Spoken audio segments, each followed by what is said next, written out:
Welcome back. We just finished talking to Dahlmeier here at the location of Ludwig's death. And he told us lots of interesting stuff about Ludwig. And I'm sure Grace took some notes about that, so let's see. This is all old stuff. Neuschwanstein, Herrn Chiemsee. We've already read all of that. There, Dahlmeier. Dahlmeier says Ludwig's most important act politically was to sign away independent Bavarian statehood to Prussia in 1870. It must have killed him. He was so into absolute monarchy. Why did he do it? Dahlmeier doesn't know. Says maybe he was manipulated. Dahlmeier says Ludwig's diary is filled with entries vehemently swearing off an activity, but not naming that activity. Clearly, Ludwig had a secret, tormenting guilt. Biographers generally interpret this guilt as sexual guilt, but Dahlmeier thinks it was something else. Doesn't know what.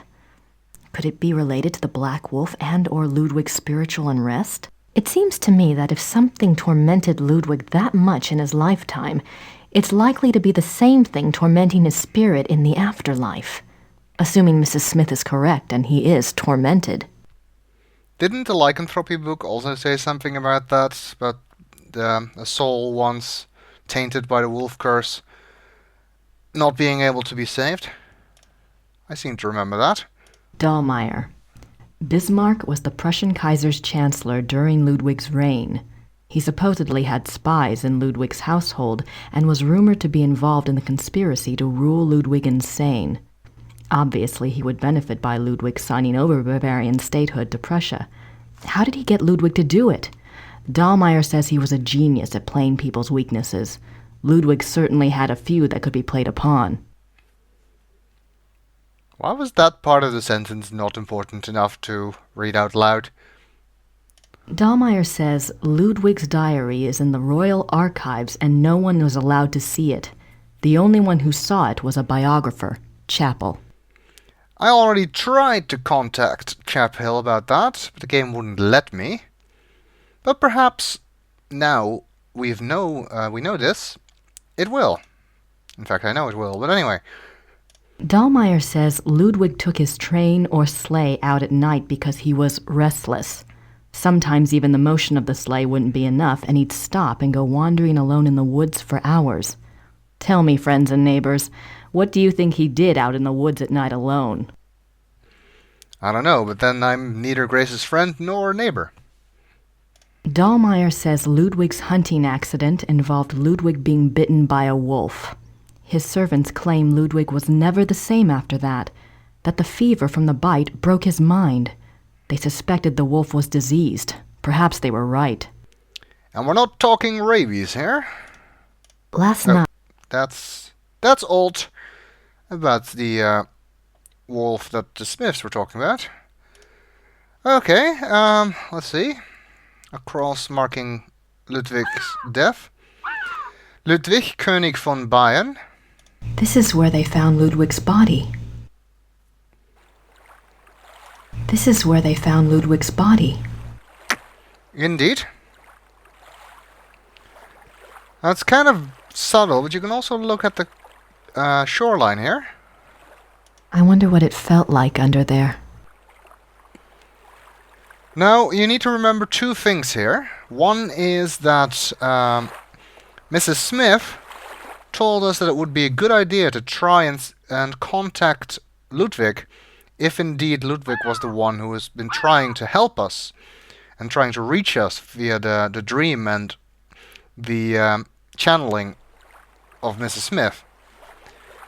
The other thing to remember is that Dahlmeier said that this is the place where he feels Ludwig the most. So if we're going to contact Ludwig anywhere, I suppose it's going to be here. But how to do it? We don't have anything with us at the moment that would obviously help with that. Maybe we throw the biography into the water, but... I wouldn't mind trying to communicate with Ludwig, but I don't think he'd be interested in that. That doesn't work. No. Maybe a screwdriver. I wouldn't mind trying to communicate with... Okay. Say a message.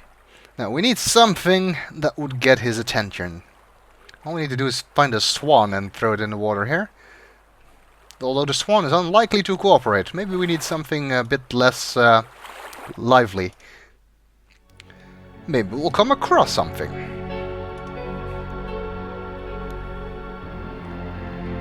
And that is all we can do here at the Starnberger See.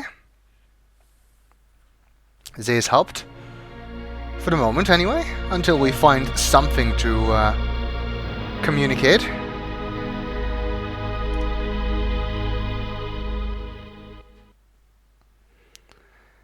And for now we should head back to Rittersberg, because, well, we've been everywhere else.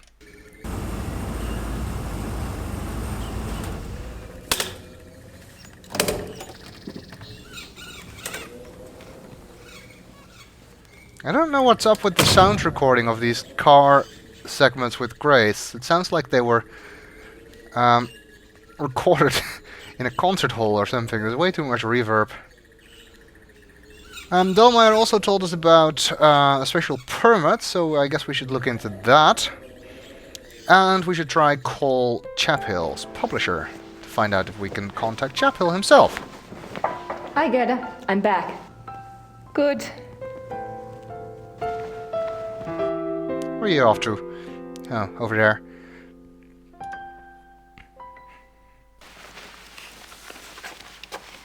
Gerda? Yes?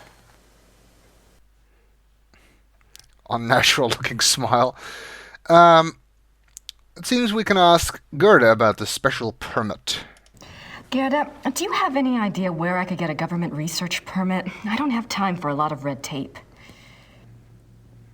You should ask Herr Übergrau. He can maybe get such things very fast. You think? I was gonna write Gabriel today anyway. That may be a good option. Well, if we want to write a letter to Gabriel and a request to Übergrau,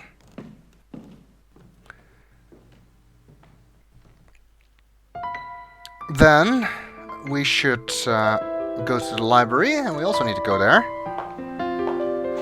to contact Chaphill, so that will hopefully work.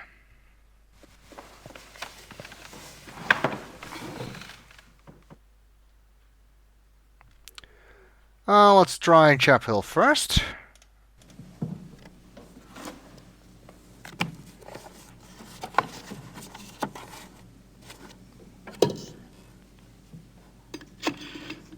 Of course, we're now calling his publisher, not him, because we don't have his number.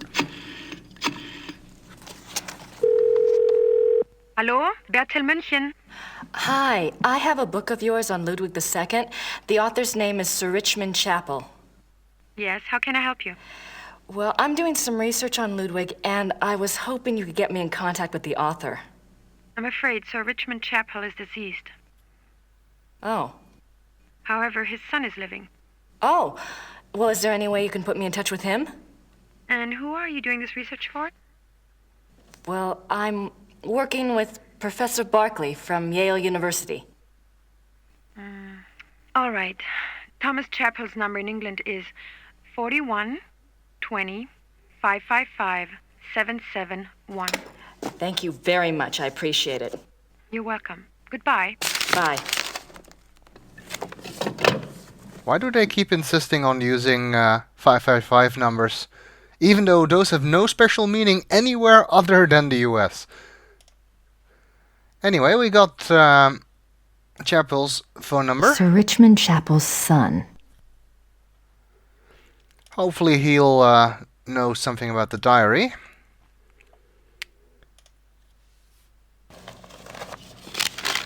Otherwise, we're quite stuck on that front.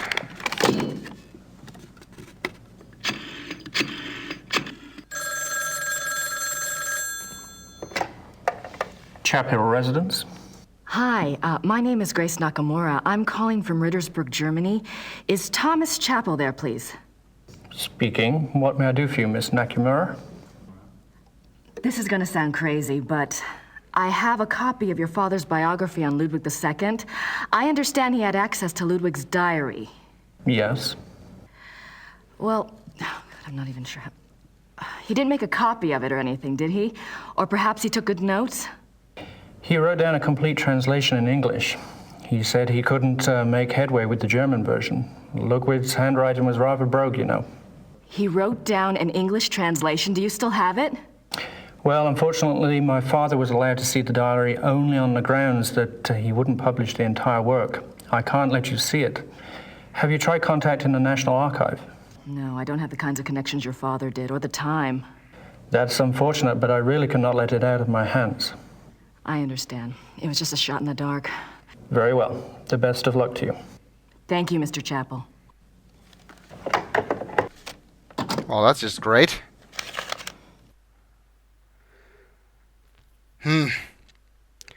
That was not very helpful. Also, Mr. Chaphill was obviously a real British person and not an American actor trying to mimic a British accent at all. I should get a letter off to Gabriel. I need to include a note to Ubergrau about the research permit.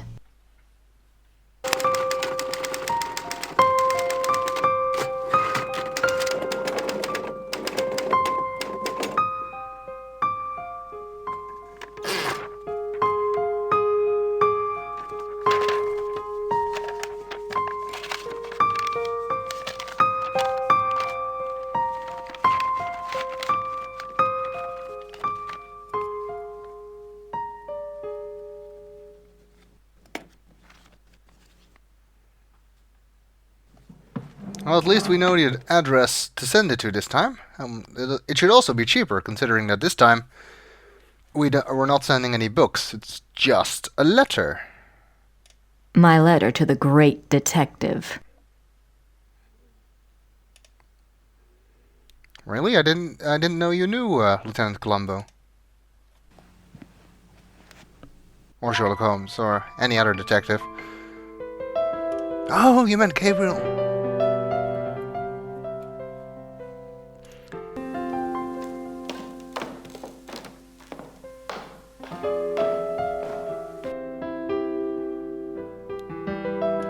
Alright, let's go and post that.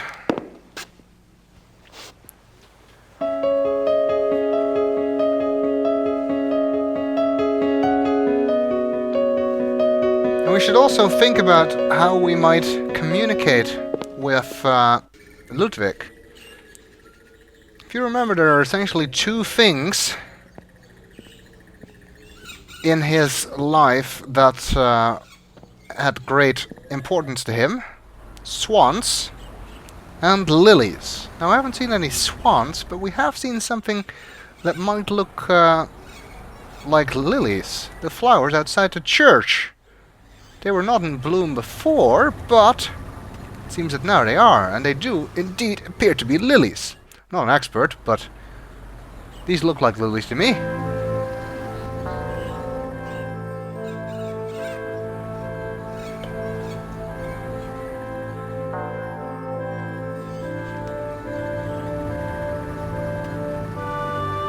Gibt's das denn die Lilienblühen schon? Sehr schön. Ja, aber es ist doch noch so kalt.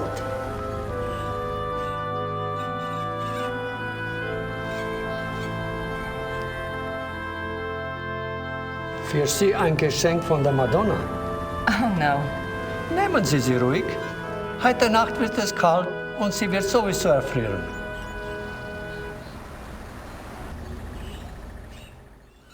Thank you.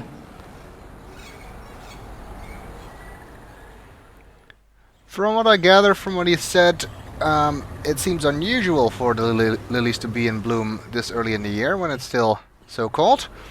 And he's also apparently afraid that they will wilt in the night when it gets cold again, which is why he insisted on us taking it. Must be a sign that they are blooming right when we need one. Father Getz said the lily was a gift from the Madonna. That's an odd way of That's looking also, at yeah. it. Indeed, he did say that. I kind of glossed over that part.